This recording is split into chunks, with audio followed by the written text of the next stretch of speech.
भागवत गीता का सार। आत्मा को जीवन के चारों स्तंभ धर्म, अर्थ, काम और मोक्ष का ज्ञान पाकर ही मुक्ति मिलती है। यही वो द्वार है जिन्हें समझ के ही आत्मा परमात्मा को समझ सकती है। पहला द्वार धर्म का है और शेर इसका प्रतीक है। धर्म वही है जो गीता में लिखा हुआ है, वेदों में लिखा हुआ है, गुरु ग्रंथ साहिब, बाइबल या कुरान में लिखा हुआ है। धर्म वही है जो धारण किया हुआ है, जिसे आपका दिल मानता है। जैसे झूठ नहीं बोलना, चोरी नहीं करना, भगवान का निरादर नहीं करना, दूसरों को नुकसान नहीं पहुंचाना, यही सब धर्म है। और हर आत्मा को अपने जीवन काल में धर्म का पालन करना होगा। दूसरा द्वार अर्थ का है और घोड़ा इसका प्रतीक है। हर आत्मा अपने हर जीवन काल में अपने पृथ्वी पर होने का अर्थ या मूल कारण समझेगी। इस जिंदगी में भोगने वाली चीज़ें और रिश्तों का आनंद लेगी। अच्छा बेटा या अच्छी बेटी, अच्छा भाई या अच्छी बहन, अच्छा पति या अच्छी पत्नी बनकर हर दुनियावी रिश्ते पर खरी उतरेगी और इस परीक्षा को पास करेगी। तीसरा द्वार काम का है। भगवत गीता समझाती है कि हर मनुष्य के अंदर काम, क्रोध, लोभ, मोह, अहंकार और ईर्ष्या जैसी 6 भावनाएं हैं जो हमें अपने और दूसरों के प्रति नुकसान पहुंचा सकती है। इन भावनाओं को हर मनुष्य को हमेशा अपने नियंत्रण में रखना होगा, क्योंकि इनके बहाव में किया गया कोई भी काम हमारे जीवन भर की परेशानी का कारण बन सकता है। और एक आत्मा संतोष और सादगी से इन भावनाओं पर हमेशा के लिए विजय प्राप्त कर सकती है। चौथा स्तंभ मोक्ष का है और हाथी इसका प्रतीक है। इस परीक्षा रूपी जीवन में हर मनुष्य कुछ इच्छाएं रखता है। कुछ इच्छाएं एक ही जन्म काल में पूरी हो जाती है और कुछ अधूरी रह जाती है, और उनके पूरा होने के लिए आत्मा को वापस पृथ्वी पर आना पड़ता है। भगवत गीता समझाती है कि हमारी इच्छाएं ही मूल कारण है हमारे पृथ्वी पर वापस आने का, और अगर हम कोई भी इच्छा ना रखें तो हम जीवन और मृत्यु से मुक्त हो सकते हैं। ये द्वार माफ़ी का भी है। जिन्होंने आपके साथ बुरा किया उन्हें माफ़ कर दो, और जिनसे आपने बुरा किया उनसे माफ़ी मांगकर मुक्ति पाई जा सकती है। जब तक आत्माएं इन चारों दरवाज़ों धर्म, अर्थ, काम और मोक्ष को समझ नहीं लेती, तब तक आत्मा को बार बार इस मनुष्य रूप में आना ही पड़ेगा। और परीक्षा का समय खत्म होते ही आत्मा शरीर और सभी वस्तुओं को त्याग देती है। जो भी इस संसार में रहकर बनाया वो अब किसी और का होगा, और आत्मा अपने फैसले के लिए चली जाती है। आत्मा के अच्छे बुरे कर्मों का हिसाब होता है।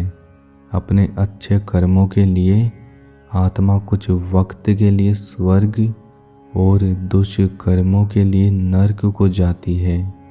नरक में आत्मा अपने पापों के अनुसार सजाएं भोगती है, और सजा खत्म होने के बाद आत्मा फिर से नया शरीर धारण करके इस परीक्षा में फिर से बैठने के लिए पृथ्वी पर जन्म लेती है। यही चक्र बार बार दोहराया जाता है।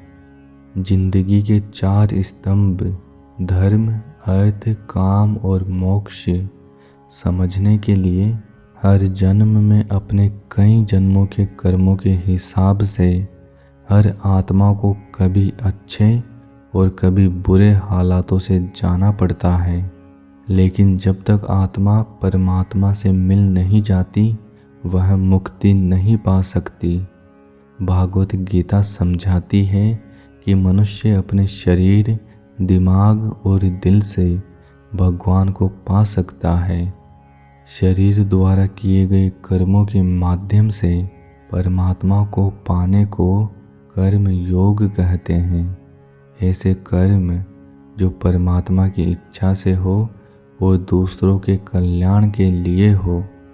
वाल्मीकि ने रामायण लिखकर श्रवण ने अपने माता पिता की सेवा कर उन्हें 4 धाम की यात्रा करवाई और परमात्मा को पाया।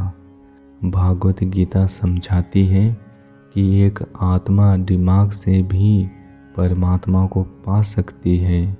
इसे राजयोग कहते हैं क्योंकि मस्तिष्क इंद्रियों का राजा है।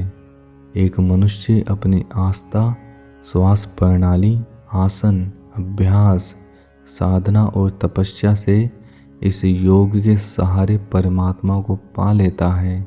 इस राजयोग को समझने के लिए हमें अपने अंदर की एनर्जी, ऊर्जा, कुंडलिनी को समझना पड़ेगा।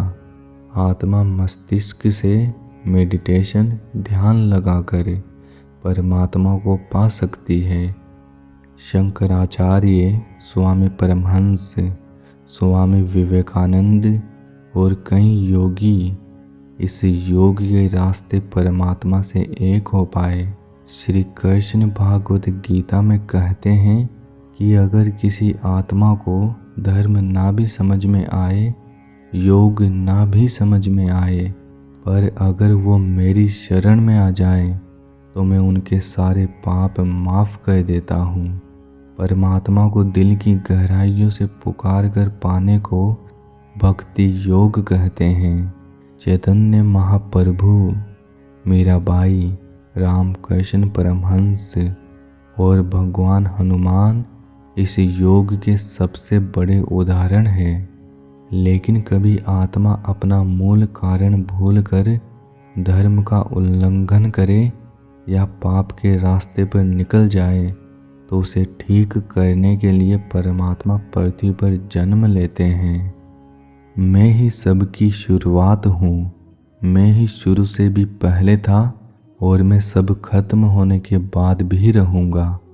सब मुझ में है और मैं सब में हूँ। जो भी तुम देख सकते हो, सुन सकते हो, चख सकते हो, छू सकते हो, वो सब में हूँ। ये नदियाँ, पहाड़, सूरज, ग्रहण, चाँद, सितारे सब मैंने बनाए हैं। मैंने ही भगवान, शैतान, राक्षस और इंसान बनाए। मैं सर्वव्यापी हूँ। मैं सब में रहता हूँ, सब मैं हूँ और मैं ही हूँ। मैं ही ब्रह्मा बनकर सब बनाता हूँ और रुद्रा बनकर सब नष्ट कर देता हूँ। मैं यह सृष्टि यूं ही बनाता और तोड़ता रहूँगा ताकि आत्माओं को मौके मिल सके इस जन्म और मृत्यु से एक दिन मोक्ष पाने को, हमेशा के लिए परमात्मा के साथ रहने को। भागवत गीता कहती है इस सबसे बड़ी परीक्षा के लिए परमात्मा ने प्रकृति का निर्माण 5 तत्व हवा, अग्नि, जल, पृथ्वी और आकाश से किया, जिन्हें हम छूकर, देखकर, सूंघकर, चखकर महसूस कर सकते हैं। लेकिन परमात्मा इन 5 इंद्रियों की समझ से बाहर है। उन्हें आत्मा इन 5 इंद्रियों से नहीं जान सकती। आत्मा 5 इंद्रियों के साथ वैसे ही है जैसे एक रोबोट जिसे अपने बनाने वाले का कोई ज्ञान नहीं होता। अर्जुन को भी परमात्मा का विराट रूप देखने के लिए भगवान कृष्ण ने दिव्य नेत्र दिए थे। भागवत गीता समझाती है कि आत्मा अजन्मी है, इसे कोई मार नहीं सकता, कोई जला भी नहीं सकता, तो कोई डुबा भी नहीं सकता। ना ही कोई इसे सुखा सकता है, ना ही कोई इसे काट सकता है। आत्मा को परमात्मा के साथ हमेशा रहने के लिए ये परीक्षा रूपी जीवन में बैठना ही होगा। इस परीक्षा के लिए परमात्मा से अलग होकर किसी न किसी रूप में जन्म लेना होगा और 88 करोड़ योनियों को जीने और भोगने के बाद एक आत्मा को मनुष्य का शरीर मिलता है। इस सबसे बड़ी मर्यादाओं की परीक्षा में बैठने के लिए हर मनुष्य को इस पूरी परीक्षा के दौरान तरह तरह की अच्छी और बुरी भावनाओं के चक्रव्यूह में अपने ही भाई बहन या मित्रों के साथ डाला जाता है, जिसमें हर आत्मा को अपने अंदर के तामसिक और राजसिक अवगुणों से निकलकर सात्विक जीवन में प्रवेश करने का मौका मिलता है।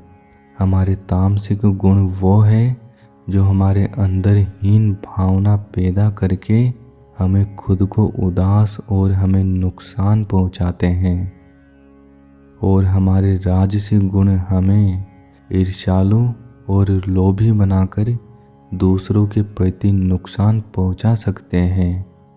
इस परीक्षा के दौरान तामसिक और राजसिक गुणों को खत्म करके अपने सात्विक गुणों से परिचित होना चाहिए। सात्विक गुण वो है जो आत्मा को अपने आसपास की हर चीज से जोड़े और उन्हें प्यार करना सिखाए। हम सबको परमात्मा के साथ होने के लिए परमात्मा की खोज करनी चाहिए। आशा करते हैं कि आपको दी गई जानकारी पसंद आई होगी।